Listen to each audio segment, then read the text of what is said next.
I could lose an eye, but imagine the pop.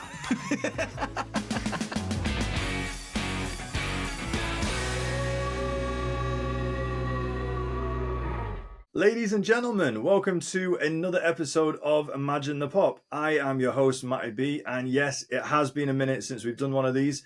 That's what happens. Life happens sometimes, unfortunately. But we are back, and we are delighted to have, for the first time ever on Imagine the Pop, a legitimate, bona fide, actual professional wrestler with us here today, and we're going to have a really good chat with him. He is the Stormbreaker, Marley Hayden. Marley Hayden, how are you doing? I'm really good, thank you, Matt. Thanks for having me on here. I'm very excited for today, so let's go. No problem. How was that intro? Was that intro okay? I love it. I love it. That intro sounds really nice, and it's really refreshing for me as well, because like this is my first time doing one of these as well, so to have an intro like that, it's just phenomenal. Actually, I'm really happy that I have an intro like that. It's just amazing. Thank you so much for that. Well, my pleasure. Because I love the ring announcers in professional wrestling, whether it's the professionals on WWE or AEW, or whether when you go to an indie show and there's a local guy, or there's a broadcaster, or there's an MC, and it really helps build the atmosphere to put that presentation for the wrestler coming out. Like, why should, as an audience, that's where it starts. Why should we care? It starts with the ring announcer kind of announcing that match. So what is it like for you standing behind the curtain and you hear that ring announcer out front? Does that get you hyped? How does that make you feel? Oh, it actually does get me hyped up, just having the ring announcer just announce me and just like having my theme music hit as well, and just like having the fans just chant for me, and just like seeing the gear and just me as me, it's just absolutely phenomenal, because like I had different ring announcers announce me so differently as well, and it's just always a really exciting experience, because like you never know what ring announcer is going to announce you and how they're going to announce you, and that's just the beauty of it as well. You just never know what you're going to expect from them as well, which is kind of cool, and also it's very awarding as well for them as well, and for us wrestlers as well, because like you never know how they're going to announce you, and the way they do it as well is just mind blowing. Yeah. No, that's really cool. And obviously, part of the announcement is, and this is what Samantha Irvin from WWE did so well and became so well known for, was the twist that she puts on the announcement, especially Chelsea Green and people like that. But you need a good name to do that with, right? So the Stormbreaker. Where did that come from? Where did you get that moniker from? There are two reasons behind the name, actually. Because the first reason is there was actually a film that actually came out like years and years ago. To be honest, it was actually called The Stormbreaker, and there was actually, if anyone knows Marvel, Force was actually called The Stormbreaker as well, and I really like that name for me as well, because like it was one of those names that really worked for me as well, and also because I really like storms as well, too, especially like thunderstorms as well. So I figured, like, why not call myself the Stormbreaker Marley Hayden? And it just works so much like a charm for me, and it's stuck with me ever since. The fans always chant Stormbreaker or Marley, whichever ones they feel like chanting, and it's just really easy for them to chant, and it don't really feel that hard for them. So I kind of like the name, and it's gonna stick by me for a real long time. Cool. Well, it's a great one, and it just fits as well. The Stormbreaker Marley Hayden. It works as a, because I think that's part of having a good in-ring name as well. It needs to be a name that fits with syllables. You can put it into chants, etc., and it works really well. So what I'd like to do then, Marley, is I'd like to have just a conversation with you, and we'll see where that conversation goes. I've prepped a few things, but I prefer to have a conversation. We'll just see what happens. But it's normally best to kind of start at the beginning. Let's go back, start at the very beginning. And whenever I do a live on Wrestle Talk, on TikTok, etc., everybody's always asking each other, who's your favorite of all time? When did you start watching wrestling, etc.? So that's where we're going to start. When and how did you get into professional wrestling? Like I didn't even know about professional wrestling until later on in life because I didn't really know about professional wrestling, because like I was born like in 1997, so I wasn't really aware of the Attitude Era back then.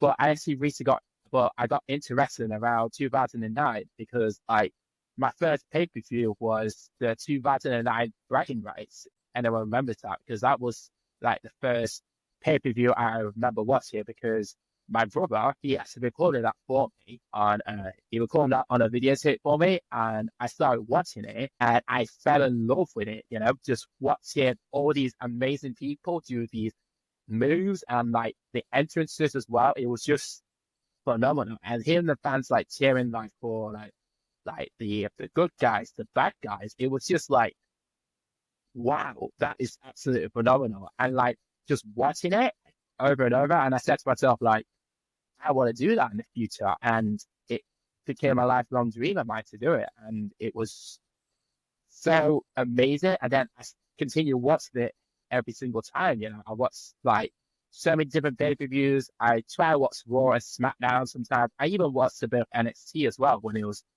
back in the day when it was the developmental thing, when we had like the pros and the rookies, and it was just like, wow, that's what it's like, to have like some of the top stars having these rookies watching you and guiding you. It was like amazing just having like these big names guiding these young talented stars. It was just like mind blowing. And for me, like just seeing that, it just sparked a little fire in me to say to myself, like, that's something I want to achieve, work towards, and hopefully get there in the future right now. Well, that's what I wanted to find out, is because there's millions of wrestling fans all around the world, but we don't all get in the ring and actually do it. So what was it that made you kind of decide to go from being a fan to actually, I want to do this, I want to get in the ring? What was that like? I think what it was is that like it was a certain wrestler that did it for me. It was John Cena. There was a certain match I really liked. It was like watching the reaction from him and just like him drawing that support from the fans. It was like, wow, is this what it's like to have like people chanting for you and like having people type of cheer for you on? It was like amazing because like, and that's something I liked, because like I was a bit of a performer before I got into wrestling because I used to do some like school plays and stuff as well, and I used to do a bit of performance as well. So I was kind of used to having that little bit of people cheering for me, and I said to myself like, because I really liked doing sport as well when I was younger, because I got into kickboxing and karate as well. So I like the combat sport of it as well. Right. And like I wanted to find a way to make it into career. So that's why I said to myself, like, I want to try to become a fan into a pro wrestler. It was a bit of a journey because like I didn't really know about any wrestling schools in the UK at that time, because like I had to sort of like just wait and wait and wait until that moment came, and I was so glad that moment happened, because like there was a few times where I had to sort of put that dream on the side to focus on other stuff. But like now, I can safely say that like doing this now, this pro being a wrestler, it is just phenomenal, and it's one of the best experiences for me ever, and just having the support from my friends and family and few other people, it's just mind blowing. Yeah, well, it sounds like you've got that perfect mix of interests and skills. I often think that that wrestling is theatre. It is. It's theatre. It's athletics. It's drama, and it sounds like with your kickboxing background, you just had everything going for you. But you said it was hard to find a wrestling school. So how did you do it, and how did you find one? Like, what was that story? I did try to attend some open days, but like I couldn't get to them at a certain point, because of my age, and I couldn't really like find it anywhere. But then like I went to a wrestling show, and it was actually during like Pride as well. To be honest, it was just during that time. One of my mates texted me saying there's a wrestling show in Nottingham, and I thought, wait, is it WWE? He's like, no, this is a different one. It was called House of Pain Wrestling. So I Okay.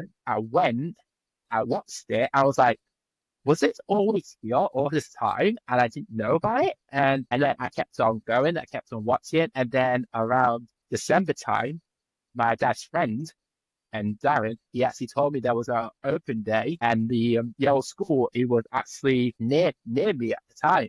So I Okay. went, I did the open day, and I immediately was like, this is where my journey starts, and it was one of the best things I ever started doing. I started learning how to take some bumps, hit the ropes, do all these moves, and learn how to plan stuff. It was just amazing. It was like feeling like what they do and what they go through every single time they do it. And it was like, wow, this is the kind of training that they had to do to get to that level. And and to be honest, like when I first started, I had a bit too much fun with it, because like I was in that phase of a fan, because like just Mm-hmm. stepping into that wrestling ring, I was kind of like, oh yeah, this is there. But then like later on, I started to really settle down and like put in the work, Yeah. start doing all the stuff, and just like climbing and climbing and climbing each time, and it was just like there was a few hit and misses, but like, and eventually like it was all worth it, like it was Yeah. a few ups and downs, but overall I'm very happy with that journey. I wish I could start it a bit later, but like I'm kind of glad that I waited a bit to Yeah. get to that level, because like I wanted to have something I can use, because like I wasn't really strong. I wasn't really like athletic, but like thanks to the kickboxing from karate background, it's helped me become stronger, athletic, and it gives me something I can use as well. To be honest. Yeah. No, well, that's really interesting, because when you watch documentaries of different people like Edge and Christian, or you read, say, Becky Lynch's book, they talk about their journey of training, and how it's more complicated than we as fans just realize, and it hits a lot harder. So just the idea of taking a back bump, but like to take a back bump properly, to tuck your chin, to kind of put your shoulders out. Yeah, Christian like famously said about how he would do it, and that's why he wears elbow pads even today, because like when he like his first couple of days of training was just back bump, and he just had bruises all over his arm just from doing these constant back bumps. And I think it was Becky Lynch in her book was talking about like the footwork and being able to kind of take a hit without like stumbling, and just kind of being able to, like, there's so much technical like little nuances. Like how hard was that to get a hold of, or because of your background did you find that really easy? yeah, fair enough. I find like taking the back bumps and like doing the rolls, I find them kind of easy. It was Okay. because of my karate background, it was kind of easy for me to take them bumps. Because like we always practice like doing break balls and stuff, and doing the rolls and stuff. But the one thing I struggled with was running the ropes. Because like them ropes, they do burn. And They it is burn. like one of those feelings on your back. Yeah, yeah, absolutely, yeah. Because like, like, because sometimes like you hit the ropes hard, sometimes they will like leave some marks on your back, as well. To be honest, as well, and it's one of those feelings that like it's very tingly as well. To be honest, so that every time like Right. you hit the ropes, it's just like, oh god, that doesn't feel good. So when you first start that, it's like it's really weird. And when you have to hit the corners as well, that's hard as well, to be honest as well. There is some pattern, but like you still feel it like in the back, but Yeah. like but once you keep doing it every so often, your back sort of toughens up a bit, which is really Mm-hmm. nice as well, to be honest as well. So yeah, I'm kind of glad that like I got used to running the ropes a lot and hitting the corners as well, to be honest. It's like they Right. still hurt like nowadays, but like I think my back's just gotten used to it so much it just like becomes relatively easy for me now. Okay, that makes sense, because I took my wife to her first ever pro wrestling show a couple of weeks ago. She's never been and seen it live, and we managed, because it was an indie show. We got there early. We got front row seats. I was loving it. She still needs some persuading, but she was really impressed with all of the wrestlers that were getting slammed, were running into the ropes, were hitting into the turnbuckles, and she was really surprised, like why they weren't getting bruised or why they weren't getting cut. And I tried to be like, oh, I know what I'm talking about, and I was like, oh, they get like a bump callus, like they can take, they just learn how to take it. Is that genuinely what happens? Just the more you take it, the more your body gets used to it. Absolutely, yeah, yeah. The more you take it, the more like your body just sort of adapts to it as well. To be honest, as well, because like the amount of times you have to hit them ropes, it's just insane. And like sometimes we do have bruises sometimes, but like if you've been doing it for a certain amount of time, your body will just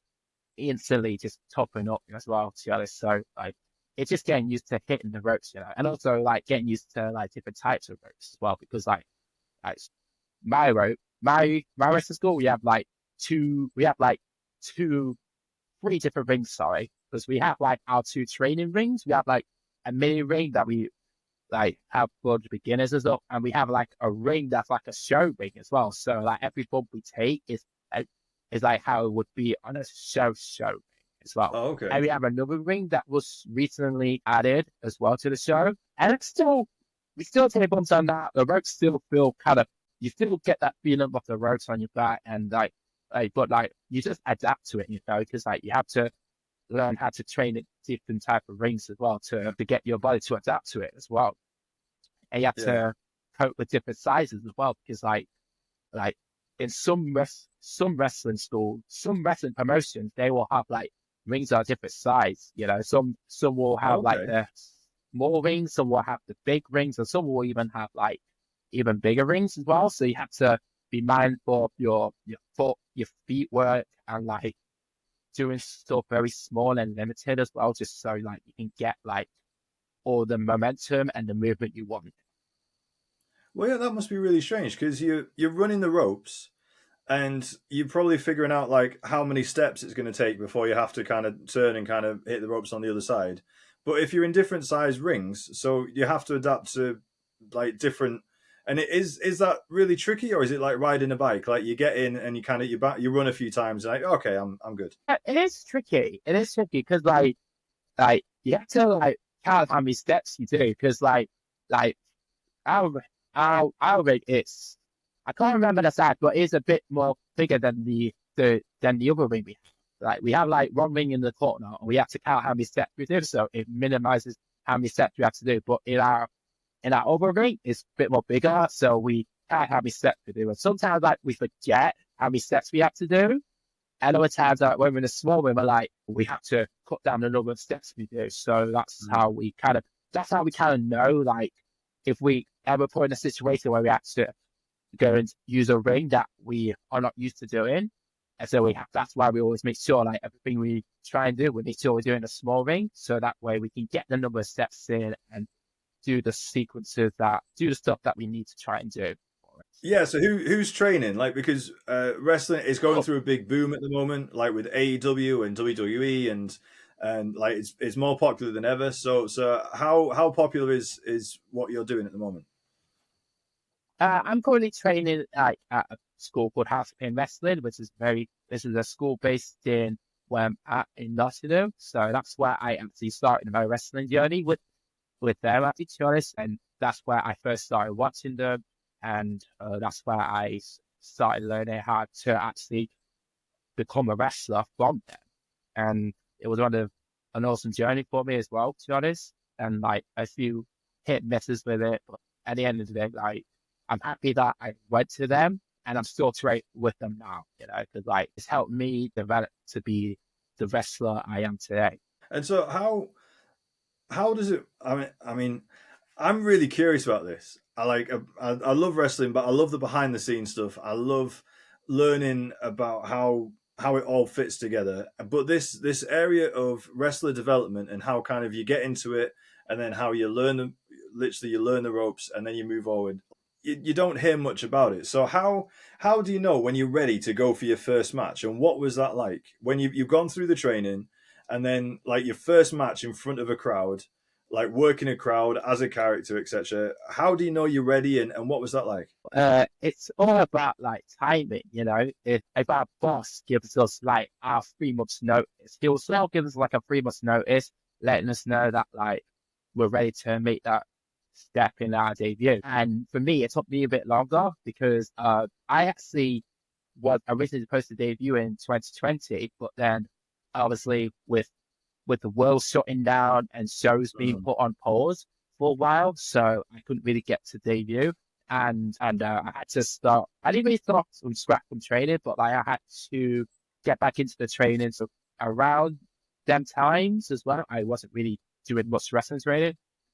But sometimes in 2020, like we will have like these little small sessions where we have like a certain number of people come in and do some training as well. So that way it helps keep us going and help a few of us who are going to be debuting maybe to get them in shape ready for us. And then when we officially reopened again, things started to open back up. Shows were coming back on, which was kind of an awesome experience for us because like it was something we really missed. Like I know some of us missed it, but some of us preferred to do it online. But for me, like I wanted to debut like in front of my friends, in front of my family, and Yeah.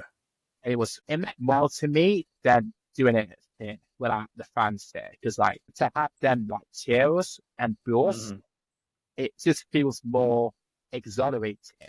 And doing it from like without the fans, it just wouldn't feel right. Yeah.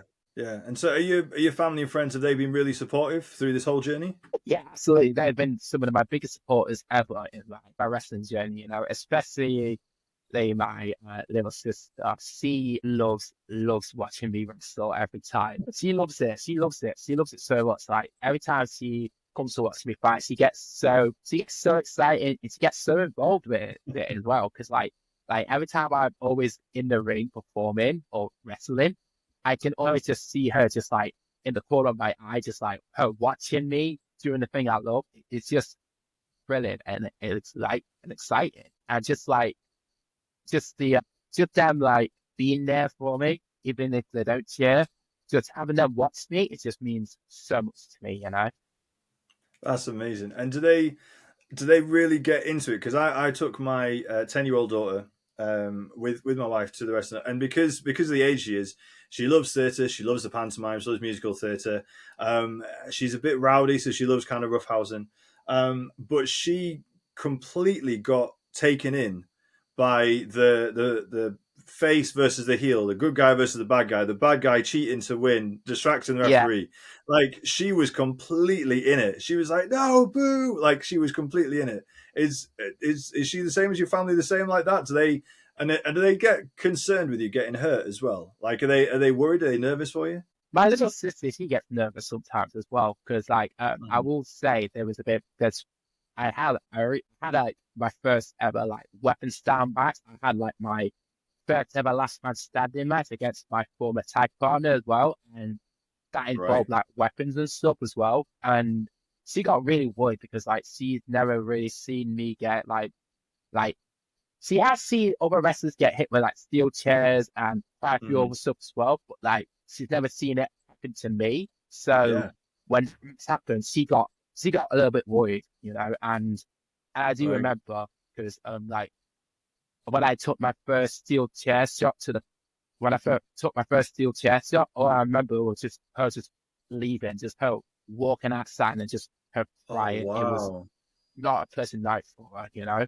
Because I've heard the story of when Mick Foley had, and I don't know if you've seen this because this was my, it was in my generation, which was the Attitude Era, which you might not have gone back and watched. I don't know, but it was The Rock versus Mick Foley, and The Rock was a bad guy, and they had a hardcore match or a street fight or something, and Mick's family, his wife and his two young daughters, were in the front row at the time, and I think like it's a record that The Rock hit Mick Foley with a chair like 90 times or something in the match. And yeah, like his kids were absolutely distraught and devastated and had to leave, and because they were scared, like to them it's like their dad is being beaten by this man with a steel chair. It's really scary. Yeah. Yeah, Um, absolutely. Yeah. but how does that? Because you talked about how you really enjoy learning how to put a match together.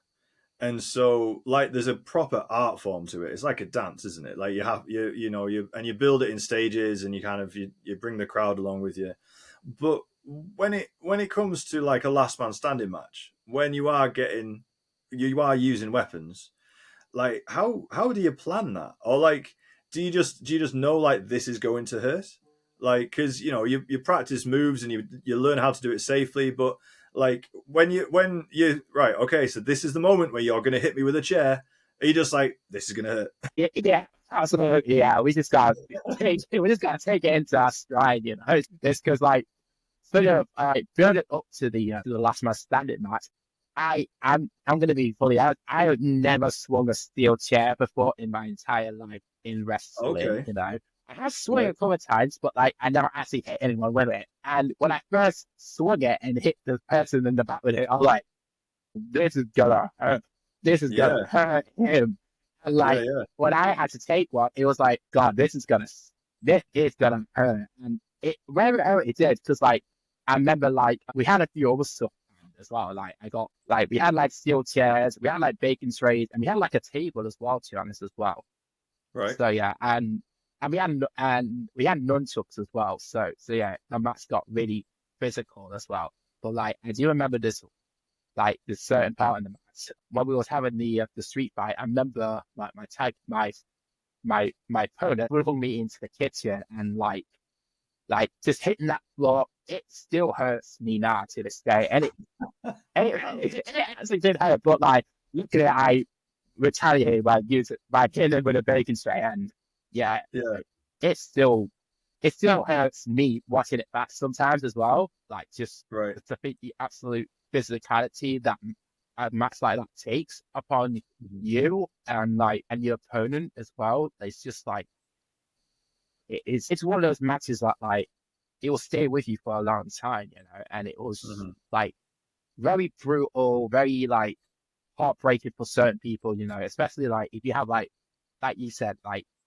with Ric Flair and The Rock, like if you have family members there that like never seen you get hit with stuff like that, Mhm. it takes a bigger toll on them, and it's just like you have to ensure them that like this stuff is gonna happen, and like you have to Yeah, make sure that like your first priority is make sure that they are okay. So which is that's the sensible, nice thing to do. But be honest, what was it like hearing that crowd reaction when it actually happens, though? Like, oh how God, good does that feel when oh you get that reaction from the crowd?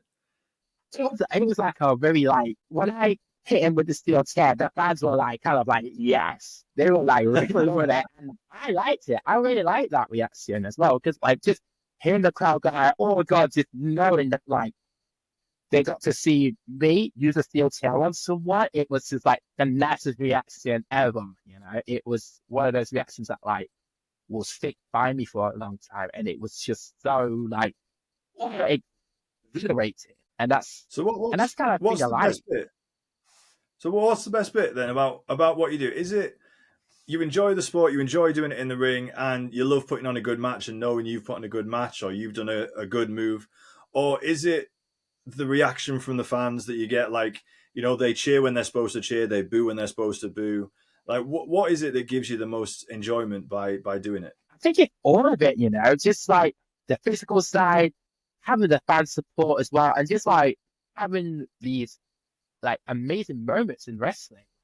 Like you always like watch these moments happen. Like even in WWE, you watch like heartbreak, betrayal, turns, and like big big moments, And for me, that's something I like. I like physicality and I like having these moments. If it's with the fans or against the fans, that's something that like always drives us to continue doing it.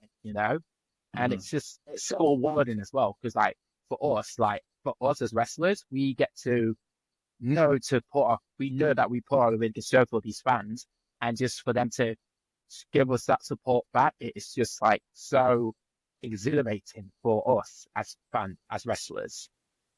Yeah. So we're gonna wrap this up soon. I really appreciate your time, Marley. This has been such a good chat. I find this fascinating, just learning from someone who's actually doing the thing. You're doing the thing. I find it fascinating, and I'm a little bit jealous as well. If I was 20 years younger, I would make some different choices, and I would go and find a wrestling school. But you talked about how you wrestle at House of Pain in Nottingham.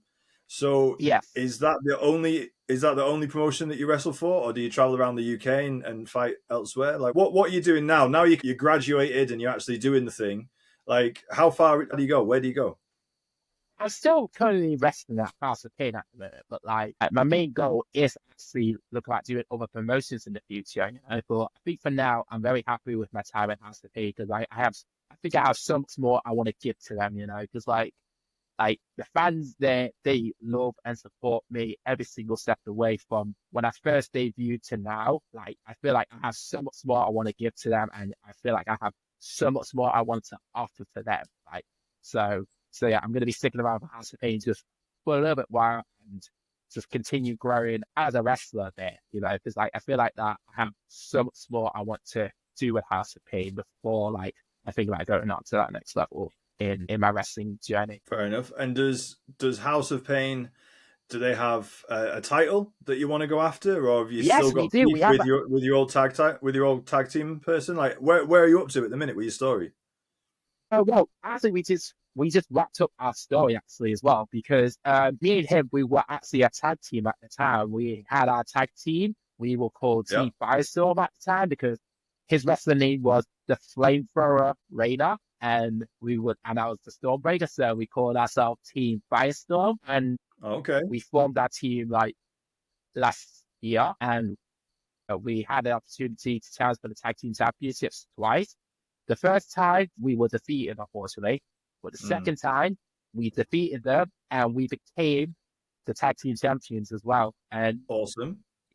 yeah, and we held them belts for 85 days, but then we lost them. Well, I lost them in January because my tag partner turned his back on me. His back on me. They need to join another team that we had. You kind of you got to be Actually, careful who you trust. You got to be careful. I know. I'm learning that now. I'm learning that now. Like, well, that's kind of what I'm in because he thought that his betrayal would have weakened me. It actually made me more stronger and more determined because after that betrayal, I had to sort of like reevaluate myself. Mm-hmm. So I took that time, reevaluated myself. I came back and started my revenge tour, like what Liv Morgan's doing. And Right. came back, had my revenge tour, got my hands on him twice, and ended that feud by spearing him through a table and becoming the last man standing in that store with him. Nice one. And so now, are you ready to move on? That's done, and you're ready to move on. And is there a House of Pain title you've got your eye on? On a few titles, but I'm not going to say what they are at the moment because like I feel All like right. there might be a few of the House of Pain, few of our champions watching this maybe in the future when this comes out. So I'm gonna leave that as a mystery right now. But like I have got my eyes on winning some gold again, maybe in the future, or maybe some point in 2026. Because I'm gonna be honest, my rise right now, that from being a tag team champion, I would love to have that opportunity to win a singles title in the future. So just gotta see what happens. That sounds great. And then just before we wrap up, when I was preparing for doing this and having this chat with you, I did see you've got a YouTube channel and you do quite a lot of gaming and you do quite a bit of live streaming as well. So I like at the end of this, I like to kind of give the show over to the guest and just say, where can people find you? What is there anything that you want to promote? Is there anything you want people to come and find you to, whether it's the next House of Pain show, whether it's your next live stream, take it away.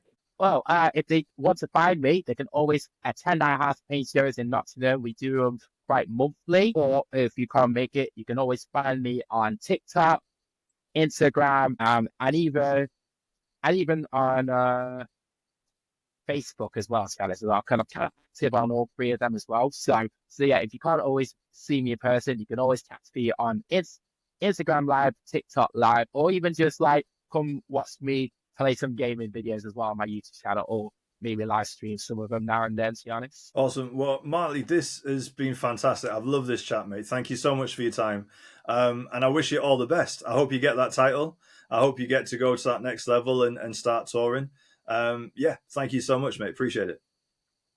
Thank you so much for your time, Matthew. I really appreciate that as well. And also, before we go, I want to say, if you guys, please go follow this guy on TikTok and on Instagram as well. He posts some amazing videos, always talking about WWE. And if you guys love wrestling, and if you guys love podcast interviews as well, I highly recommend following this guy on them. And you'll never be disappointed with the stuff he posts and the wrestling knowledge he has about it as well. So please go give this guy a follow. He deserves it so much. Oh, mate, I really appreciate that. Thank you so much. Right, well, that's it for another episode of Imagine the Pop. Thank you for joining us. I hope you've learned as much as I have. I've found this fascinating. We will do this again. Don't know when, don't know where, but we will do this again very soon. So like, subscribe, follow. And if you have any thoughts about what we've been talking about, if you want to get to know Marley a bit more, etc., please drop a comment below and I'll pass him on. I'll tag things on. And yeah, this has been fantastic. You have a great week and we'll speak soon. Take care.